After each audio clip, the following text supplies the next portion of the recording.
গুরুত্বপূর্ণ সংক্ষিপ্ত বক্তব্য দেবেন বিরামপুর উপজেলার কর্ণধার বিরামপুর নির্বাহী অফিসার জনাব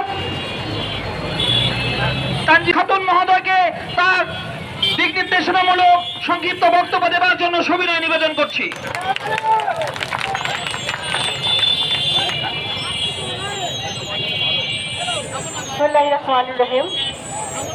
আজ মহান মে দিবস আন্তর্জাতিকভাবে প্রতি বছর এবারও পালিত হচ্ছে।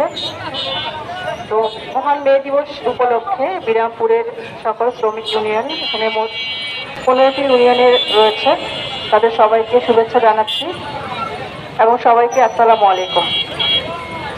আমরা সবাই জানি যে মে দিবস আপনাদের সবার জন্য একটি অত্যন্ত তাৎপর্যপূর্ণ একটি দিন এবং এটির ইতিহাস যদি আমরা জানি সেটি দেখা যায় যে 1886 সালে যুক্তরাষ্ট্রের শিকাগো শহরে শ্রমিকরা তাদের যে ন্যায্য অধিকার সেটির আন্দোলনের আত্মাহুতি দেয় এবং তাদের স্মরণে প্রতি বছর নিয়ে আন্তর্জাতিকভাবে মে দিবস পালিত হচ্ছে।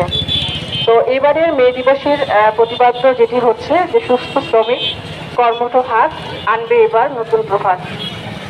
তো আমরা জানি যে মে দিবসের মূল যে বিষয়বস্তু সেগুলো হচ্ছে মূলত 8 ঘন্টা কর্মঘণ্টা, তাদের যে ন্যায্য দাবি সেটি আদায় এবং সুস্থ কর্মপরিবেশ। তো 8 ঘন্টা কর্মপরিবেশ এটির মূল লক্ষ্য যে কর্ম এবং পরিবার বা আমাদের যে ব্যক্তি সময় সেটার মধ্যে সমন্বয়। আমরা অনেক সময় দেখি যে আগে যেটা হতো সেটা 8 ঘন্টার মধ্যে হয়তো সীমাবদ্ধ ছিল না, 15 বা 16-20 ঘন্টা অনেক সময় কর্মঘণ্টা ছিল। সেক্ষেত্রে শ্রমিকদের যে পারিবারিক জীবন সেটি ক্ষতিগ্রস্ত হতো এবং ব্যক্তি জীবনেও ক্ষতিগ্রস্ত হতো। সেখান থেকে তাদের অধিকার আদায়ের জন্য 8 ঘন্টা কর্মপরিবেশের আন্দোলন থেকেই মে দিবসের উৎপত্তি এবং অনেক শ্রমিকই এখন মনে হয় 8 ঘন্টা কর্মপরিবেশ উপভোগ করেন নাকি 8 ঘন্টার বেশি করা হয় কি? আচ্ছা,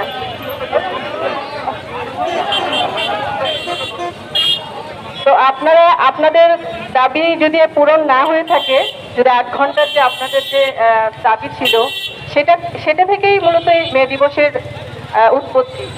তো সেটি আপনাদের যার যার জায়গা থেকে শ্রমিকরা যার যার জায়গা থেকে আপনারা 8 ঘন্টার যে কর্মপরিবেশে যে আপনাদের দাবিটা ছিল সেটা আগে আপনারা